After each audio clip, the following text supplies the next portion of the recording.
Who is Star Wars about? If you're an original trilogy-only fan, you'd probably say Luke. If you're willing to admit the prequels happened, you're probably thinking Anakin. You were the chosen one! And if you think the prequels were woefully off target, you might even say Obi-Wan Kenobi. Doesn't matter, you'd be wrong.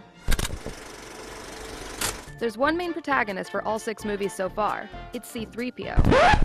You heard me. We're doomed. The anxious, doddering droid, played by Anthony Daniels in the first 6 movies and The Force Awakens, is the real protagonist. Think about it. We meet him in Episode 1 when he's a work in progress. Then, we watch him grow up. I am C-3PO. He survives war, rebellion, and countless dangerous situations, only to get bullied, especially by Han Solo. But by the end of the series, he's matured, and in Return of the Jedi, he finally reaches a point of self-actualization and tells his own story, and those of his friends, on the eve of a fearsome battle. Still don't believe me? Let's take a quick look back. When we first meet 3PO, Anakin's still working on him in his spare time. He's got no coverings, just a familiar voice and an overdeveloped sense of propriety. He's terrified by the idea of space travel, and when Anakin leaves Tatooine, all 3PO can hope for is that Shmi doesn't sell him. Sell me?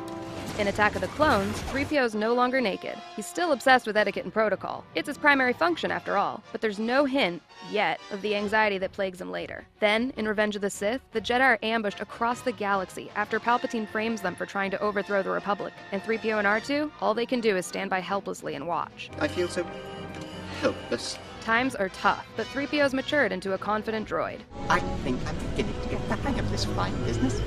But his personal journey hits a tragic hiatus at the end when his memory gets wiped. Have the protocol droid's mind wiped. What? Here we arrive at A New Hope. 3PO and R2 quickly find themselves on Tatooine again, although 3PO has no memory of it. His second line? What a desolate place this is. He's clearly seen some more traumatic stuff since we last saw him. Or maybe he's suffering a protocol droid's version of a midlife crisis. Severe anxiety. Whatever the reason, that's his calling card. I don't think I can make it. Things don't get much better for 3PO in The Empire Strikes Back. He spends most of his time getting bullied. Shut him up or shut him down! Ripped apart. And put back together again. I'm backwards, you fleeting furball! But in Return of the Jedi, 3PO turns things around. He stands up to his bully. I beg your pardon, General Solo, but that just wouldn't be proper. And tells his entire story. Everyone's story. The story of how they got there. The story of the rebellion. There's a reason for that. Star Wars has always been about a developing hero on a journey. It's just not about the hero most people think.